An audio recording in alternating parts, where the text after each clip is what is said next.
was in Canada a compare kwa Japan and no mobusa question say entinka Canada a compare kwa Japan and no TC form and no campaign which is a delegate and campaign for kebi beka saying essence o muchire mu a chairman Wontumi Asante regional chairman e ade say washa campaign ase at say videos about bonten sa so na Kyei Mensah Bawumia and chair kra na no da ono so akoye campaign ene mu nsensem bebre pp na me bisa mo say Canada Japan pa no kobusa amra yi the man TC form we campaign or former say we open secret videos or me more for chairman Wontumi. I was just about to ask you. Or campaign or Asante regional Dr. Bawumia. Honorable Kyei Mensah Bawumia so a campaign e Asante regional and not only him, he's moving with the team. Me am more for Kofi Maxwell. So a campaign or the team no move. Hanti and no one and man no more any any so. It's directive, but Sebio I don't have the enforcement powers. I know I leave it to one more home to me, the National Executive Committee no make that decision. But almost so much or home there. Then at the end of the day, we leave it to the jury out there. Say Ghana for her, so be I there. But then you have a hammer. Then the hammer can see a pa minia. Say so. Say to me now, open and open their costume nipa and desire. Now to me, no one nipa na costume money. If I na costume to me, o costume. Now any o costume nipa so there. Say nipa ewo amanim nipa wo yonimu. So, nipa o yaudi mo. You also have to be sensitive and read the mood of the nation and act accordingly. And that's yes. Now unya 2 minutes we no chana nipa o Ghana nyina ma no sesumu na so. Yesi Yesu aba na obi efrima o nyame de obi akwa. Ede na abaye. Everyone akodi ne so. And so I felt they should have been sensitive to the mood of the nation.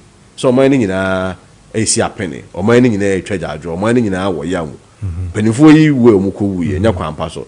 Na ekwa de yakra say they say be a normal your private business. They died in the line of duty, and they were not NDC ministers; they were ministers of state.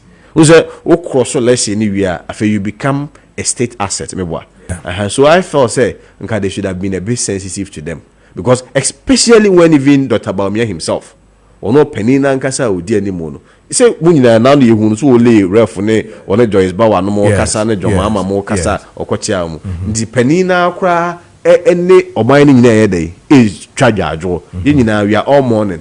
They who say them penny Kofi. And if it was Sebia Kwasi Kwarteng be crying away from no campaign, I met say Kwasi Kwarteng because Sebia or no youthful exuberance. Be a man to some cry so. But Nipa Mbobo, these are high profile people. One more ya de be a meme ya de crying.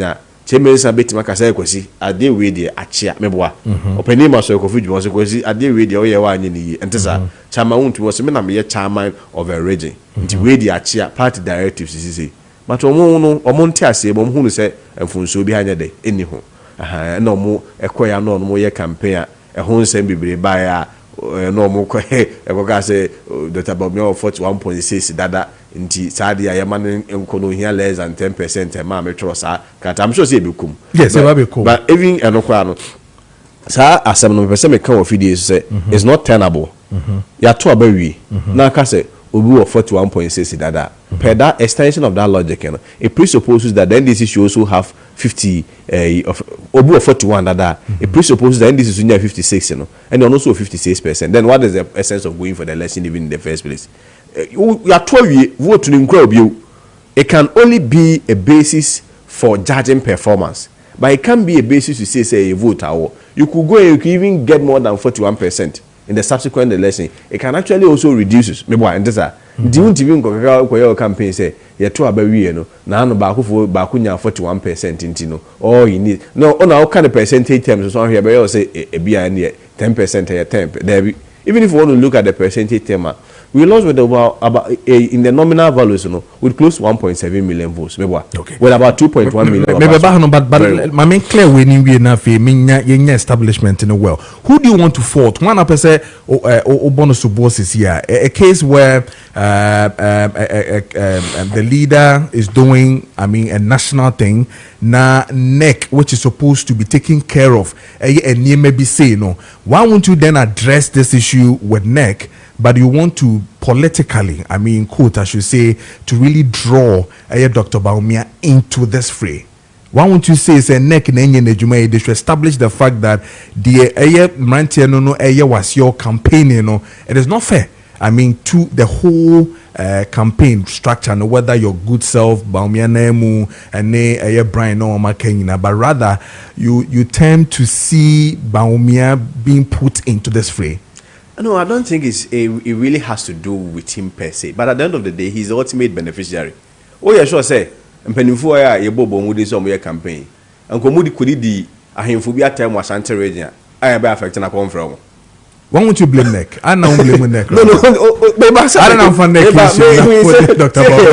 because about me say. At the end of the day, he's the ultimate beneficiary. Oh, yeah, sure, sir. Some penny for you and Bobo with you. And then there's some men saying, Faka, Eddie group, Akusia, Kujina Mensia. Yeah. No, Moody, penny for or Hatema. And now, you did Dr. Bawumia, Avatar Moon, Dr. Bawumia's name. Oh, yeah, sure, sir, on from Kanjom, sir, penny for Mensia, a whole assembly in Fendia group, auntie, Renaman Quanquoye, JB and Nasa Homa, so be our be any young man kind of boko. One fetch the Quanco Pacho. So at the end of the day, when you become the consequential beneficiary of an action or inaction of some people, especially when they are fronting your campaigner, you cannot purge yourself from it. That will be running away from responsibility. Ultimately, you have to take responsibility for it. Yeah, but ultimately, the party has to take responsibility. Make a kahomeba. Memete hey. Oh, make Kasembi enye. Oh, no, we are Ken Agyapong. Ehu anawote na wankyere me se kwasi kasa we die enye kasa me pa. Oh, yes, also one endorse them here. It means it presupposes that he endorses what I did. Again, there is also the party sitting there, me a member of the party, which ordinarily, by virtue say me a member of the party, no one also has a responsibility to the party near the NCC. I don't want to go there. That's why I leave you to the jury out there. So, said the woman there, your say, and there's someone who say, and she say, "Ni muswa, we leave it to them." So, say woman did directive in the buy. According to them, woman who say obi muswa. Fair deal. But you see, the dangerous precedent that the sex is that at the end of the day, one here or China Kyei Agyapong and the camp was go for what is former here to be an unfair and undue advantage to, against us. In yesterday, NTC form. Engineer Kyei Agyapong na say na no Kyei Mensah Bawumia bi gra no obi ya nka won asem omebua who's almost what TSC form we are former boss Dr. Zeduchum was na mo di akwati ehunu na yi na akwati akwa say eti ba ko bo nteza na no de ngofo so nkofo egufo mo so ye campaign 4 months 5 months pay to election and yes ade ameso kra meja me nkofo ayede agum obi ya nkwa campaign na obi ya ja ne nkofo gum so obi ya nkwa campaign wan na akwati adwuma no.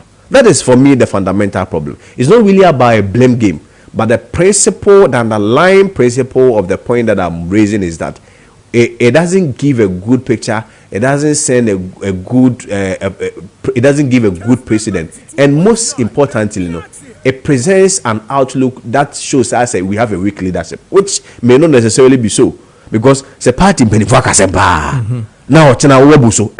Let us say Okrano who be here I so who na and a party soon can he leadership soon can. Oh, as at now there's what can be so then they become weak. No, that is the impression by that conduct will show out there. Say na send the party benefit for so and I'm not sure say these 3 high profile individuals are the people who want to send that impression. Ibi a omo enti asiem no bi a omo de no mo eni mpanifo na edi nkomo keke but nipa bebre omo so wo hwe no omo so eni impression ya mpanifo yi send de e just party no kra no mpanifo no say omo kasema ebi nya de eni so, which for me does not augur well for the growth of our party. Okay. But minima drea anabota enti a a campaign, but at the end of the day, it happened. But how did you see it as a campaign? Who they say then I would say so an instruction say then I would say a campaign. Oh, now campaign which as a campaign I say to Ababu. Oh, send ye when who say